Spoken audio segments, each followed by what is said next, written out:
सात रस्ता येथील उपलब्ध मंगल कार्यालयात रविवारी श्री जयशंकर प्रतिष्ठान आणि जय भवानी नवरात्र युवक मंडळातर्फे वारकऱ्यांना महाप्रसादाचं वाटप करण्यात आलं। आषाढी वारीनिमित्त शेगाव येथील श्री संत गजानन महाराज संस्थानची पालखी पंढरपूरच्या दिशेनं मार्गस्थ झाली असून पालखी सोहळ्यात सहभागी होणाऱ्या तसंच दर्शनासाठी येणाऱ्या भाविकांच्या सेवेसाठी विविध सामाजिक संस्था पुढाकार घेत आहेत। याच पार्श्वभूमीवर रविवारी सात रस्ता येथील उपलब्ध मंगल कार्यालयात श्री जयशंकर प्रतिष्ठान आणि जय भवानी नवरात्र युवक मंडळाच्या संयुक्त विद्यमाने भाविकांसाठी महाप्रसादाचं वाटप करण्यात आलं। यावेळी पालखी दर्शनासाठी येणाऱ्या हजारो भाविकांनी महाप्रसादाचा लाभ घेतला।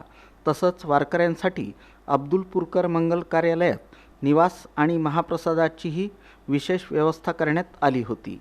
दरम्यान जक्कलमळा येथील दत्त मंदिरासमोर श्री जयशंकर प्रतिष्ठानच्या वतीनं सुमारे 30 ते 40 हजार भाविकांसाठी खिचडी भाताचा महाप्रसाद वाटप करण्यात आला।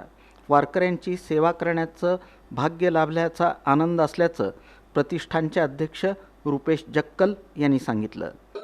आता गेले 8 वर्ष आम्ही प्रसादाचं वाटप करतोय। 4000 किलोचं आमचं शंकर महाराजांना जे पुण्याच्या धर्तीवर खिचडी वाटते तिथं आम्ही खिचडी वाटप करतो काय, आणि इतर कार्य सगळे कार्यकर्ते आपले करत असतात।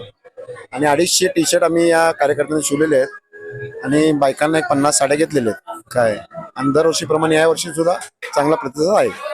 या प्रसंगी श्री जयशंकर प्रतिष्ठान आणि जय भवानी नवरात्र युवक मंडळाचे पदाधिकारी कार्यकर्ते तसंच अनेक भाविक मोठ्या संख्येनं उपस्थित होते।